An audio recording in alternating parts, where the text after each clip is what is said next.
Maqaa kan ilmaa kan hafuura qulqulluu waaqa tokkoon ni amanna. Amiin. Maatiiwwan waaqayyoon kan jaalattan waaqayyoo isiniin kan jaalatu hundumti keessan akkam jirtu akkam yoo nageessanii akkamiin turtanii gooftaan keenya akka badii fi balleessaa keenyaa akka baay'ina cubbuu keenyaa osoo hin ta'in arjummaa isaatiin gaarummaa isaatiin guyyaa har'aatiin kan nu ga'e galanni ulfinni isaatiif haa ta'u. Barnoota keenya kutaa 74ffaa guyyaa har'aa kan ammoo kan waliin ilaallu qormaatota yookiin immoo qormaatawwan yeroo soomii dhufan bifa kamiitiin mo'achuu fi injifachuu dandeenya isa jedhu waliin ilaalla. Egaa keessumaati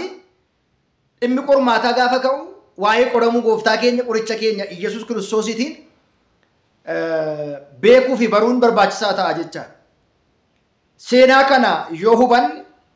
seenaa kana yoo baranne, wantoonni nu qoranii fi wantoonni nu dogongorsan, wantoonni fedha fooniitiif nu kakaasan baay'een nu mo'achuu hin danda'an jechaadha. Keessumaati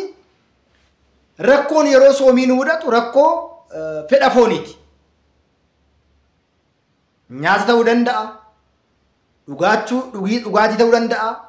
dheebuu ta'uu danda'a, beeluu ta'uu danda'a, dheebuu ta'uu danda'a fi kanneen kana fakkaatan wantoota fedha foonii ta'an jiraachuu ta'uu danda'u. Rakkoowwan yeroo soomii nu mudatan bifa kamiin mo'achuu dandeenya kan jedhu kana gaafa laallu qormaatota yeroo soomii nu mudatan keessaati wangeela Maatewos boqonnaa 4 irra seenaa jiru beekuun yookiin immoo barachuun barbaachisaa ta'a. Egaa seexanni gooftaan keenya qorichi keenya Iyyasuus Kiristoos harka seexanaatti qoramuudhaaf gara gammoojjiitti deemee jedha. Seexanaan qoramuutiif yeroo soomii gadaama Qorontos halkan 40 fi guyyaa 40 gooftaan keenya soomuuf gara gadaama Qorontos deemu seexanni tokko nyaataan qorte. Anis beela'eera, atis beelofteetta, dhagaa kana daabboo godhiitii hin nyaanna kan jedhu wanti guddaa fi wanti jalqabaa nyaataatiin ture kan ishiin gooftaa keenya qoricha keenya Iyyasuus Kiristoos gowwoomsuu dandeesse jecha. Har'as maarree namoonni hin amanne soomii keenya hin barbaadu. Akka nuti soomii cabsinu, akka nuti soomiirraa duubatti deebinu, akka nuti soomii addaatiin kunnu kan barbaadan baay'een isaanii waan jiraniitiif maal jechuudhaan yaadota garaagaraa kaasuudhaan gara afaanii kan seenu nama hin xureessu. Afaan keessaa kan ba'u malee. Kanaaf soomiin hin barbaachisu nyaachuudha, dhuguudha, bashannanuudha. Yoo soomuu baatte homaa hin taatu. Atis nyaadhu anis nan nyaadhaa hojii seexanaa sana qabatanii namoonni baay'een akka hin soomne, akka isaan duubatti deebi'an, akka isaan kaayyoo isaanii dagatan yeroo baay'ee hin taasifamuu jecha. Egaa isaan kana hunduma bifa kamiitiin mo'achuu fi injifachuu milkaa'uu kan eegalle seeraatiin xumurree hanga dhumaatti fiixaan baasnee xumura isaa qaqqabuu dandeenya kan jedhu beekuun barbaachisa. Namoonni baay'een erga isaan eegalaniin booda dhibee garaachaa haa ta'u, dhibee kalee haa ta'u, mataa bowwoo haa ta'u, dugda kutaa haa ta'u, waan garaagaraatiin namooti otoo hin hafi akka isaan namoota qoran, akka isaan namoota ceephaan, akka isaan abdii kutan, akka isaan sooma sagada addaan kutan yeroo baay'ee seexanni tooftaa garaagaraatiin isaan taasisa jecha. Maarree maatiiwwan waaqayyoo akkamitti ofirraa dhorkuu dandeenya? Hunda dursa qormaanni maalidha? Jireenya keenya keessatti qormaanni nu quunna. qormaan dhufu waaqayyo irraa moo namoota irraa kan jedhu immoo adda baasu qoramuun keenya moo waan gaariif immoo waan hamaaf jennee adda baasu qorumsa keessatti maal gochuu akka qabnu immoo beekuun baruun baay'ee nu fayyada jecha yoo kana hin beekne wanta qoramneef sooma addaan kunna yoo ta'e waan qoramneef sooma niin dhiisna waan yoo ta'e waan dhibamneef sooma addaan kunna yoo ta'e yeroo baay'ee murtoon mataa keenya irraati kan inni ka'u yoon soome yoon sagade na dhukkubuu danda'a na haa dhukkubu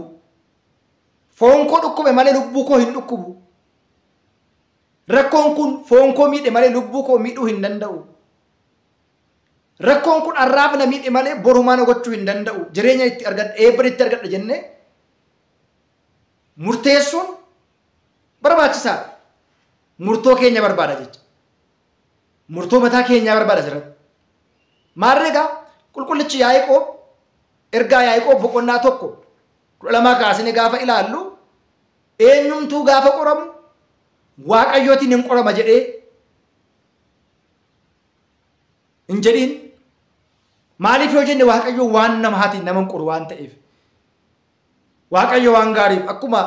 wanti hundumtuu waan gaariif akka raawwatu nan beeka akkuma jedhe wanti hundumtuu waan gaariif jenne egaa akkan hin soomne akkan hin saganne diinni koo na qoruudhaaf maqaa gooftaa keenya qoricha keenya Yesuus Kiristoos kaayyoof karooran qabadhe soomaaf sagadan qabadhe gidduu seente akkan hin soomne akkan hin saganne akkan hin kadhanne hirriba baay'iste dhibee garaagaraa baay'iste keessa koo rakkoo garaagaraa dhibee garaagaraatiin kan seentu maqaa gooftaa keenya qoricha keenya Yesuus Kiristoosiin sin abbooma keessa kootii buqqa'iitii badi adda kooratti luka koo gaditti gadi bu'iitii hidhami jenne abboomuu danda'u nurra jira malee waan dhibamneef addaan kunne waan qoramneef addaan kunne waan hin mijanneef addaan kunne sooma kan dhiisuu hin dandeenyu jechuudha. Kanaaf egaa isa kana akka hin qoramne qormaatota yeroo soomaa dhufan keessaati inni jalqabaan rakkoo nyaachaa akkuma sirriitti rakkoo nyaachaa rakkoo dhugaatii kanadha. Inni itti aanu immoo rakkoo fedha foonii sigaa faqaadha kan jennu kana. Kanneen akka sagaagalaa haa ta'u wantoota akkasii fuuldura keenya fiduuti akka nuti waa'ee soomichaa akka nuti waa'ee akka sagadichaa keessumaa immoo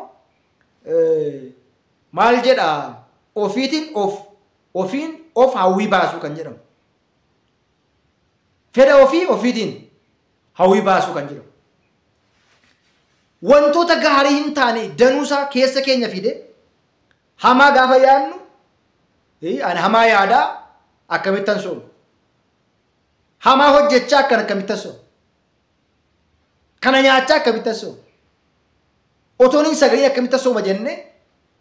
abdii akka nuti kunnuu fi akka nuti duubatti deebinu akka nuti shakkinu akka nuti haamileen keenya cabuu fi haamileen keenya duubatti deebuu kan nu godhu waqtii kana keessa nyaata dhugaatii fi wantoota garaagaraati. Keessuma afura sagaagala yazummuut manfas kan jennu yeroo kana baay'ee namoota sagaagalaaf kakaasa hojii akkasii keessa warreen jiran kun bargit namoonni afura sagaagalaatiin qabaman dhimma kana mo'achuudhaaf soomanii sagadanii jabaatanii kadhatan malee afura kana hinjifachuu hin dandeenyu. Tokkicha afura kanaatiin qabamnaan jireenya ofii gaa'ila malee jireenya ofii otoo jooranii jireenya ofii otoo dhiphatanii addunyaa kanarraatii boqotama jecha. Afurri sagaagalaa kun abbaa warraa daangee akka jiraatu haadha warraatiin daangooftee akka jiraatu gaa'ila keetti daangooftee akka jiraatu abbaa warraa tokkootiin haati warraa haadha warraa tokko abbaan warraa haadha warraa tokkootiin haati warraa abbaa warraa tokkootiin daangooftee akka isheen jiraattu kan hin feenee fi adeemsa amaloota bineensotaaf beelladoota ala kan ba'e akka ta'u to'annaatti ala oolu akka ta'u fedha fooniitiin akka inni kuru fedha fooniitiin saganni isaa hojiin qajeelummaa isaa hojiin qulqullummaa isaa akka inni fashalaa'u kan godhu waqtii kana yeroo baay'ee afurri sagaagalaa kun afurri sagaagalaaf nama kakaasu kun namoonni gaa akkuma beekamu ofiin of fedha baasu akka isaan fiilmiiwwan garaagaraa ilaalan gochuu akka isaan waa'ee sooma waa'ee sagadan kaayyoof karoora soomii sana dagatanii dhimma foonii qofaa yaadan gochuu akka isaan nyaatan akka isaan dhugan akka isaan dheebotan akka isaan beelaan inni biraan immoo namoota irra godhe maal soomuu baattu rakkoo maal gooftaan si soomeera sila kan jechaa jiru sana gara afaanii kan seenu nama hin xureessu waaqayyo si soomeera maal soomte maal faayidaa buusta maal ati qeesiidha moo maal ati daaqoliidha moo maal ati morokseedha moo jedhanii namoonni taa'anii wantoota hin malle haasa'an soomuu kan qabu sagaduu kan qabu monoksee yookiin paappaasii yookiin immoo qeesii yookiin immoo daaqolii qofaa godhanii sammuu namaa keessatti waan hin taane bocanii waan hin taane haasa'anii sammuu namaa keessa waan ta'e ka'an jiru.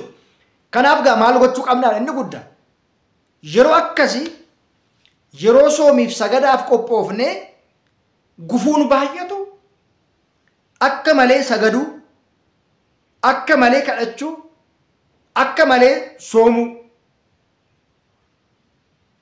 inni biraa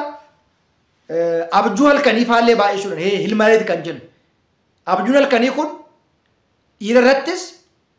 dubartii irrattis kan mul'atu dhiira waliin dubartiin akka bulteetti kan taasisu dubartii waliin immoo dhiirri akka buleetti taasisee yaada adeemsa gochaa hafuura sagaagalaa laphee namaa keessa kaa'ee dhiiraaf dubaraaf dhiira wal bira kaa'ee akka isaan yaada kana keessa galanii hirriba keessa gaafa dammaqan yookiin nahanii yookiin immoo rifatanii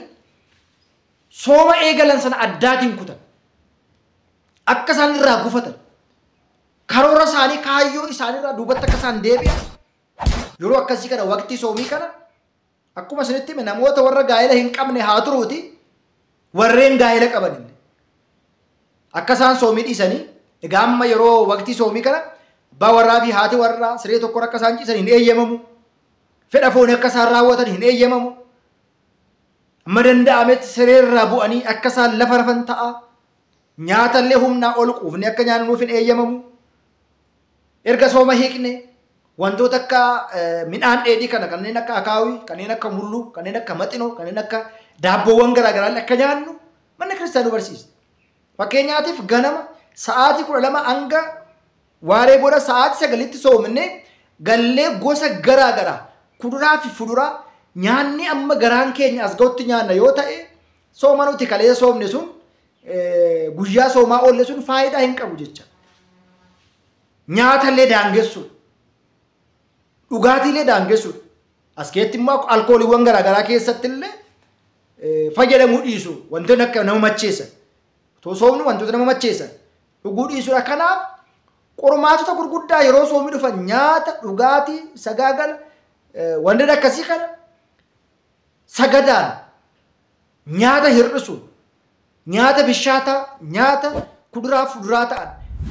bu'aa beeladaa ala ta'an illee hir'isne bu'aa beeladaa ala kanneen akka maangoo kanneen akka paapayyaa kanneen akka abukaadoo kanneen akka cimmaaqiiwwan garaagaraa kana illee hir'isuudhaan atikiltii yookiin immoo kuduraa fuduraawwan garaagaraa hir'isnee nyaannee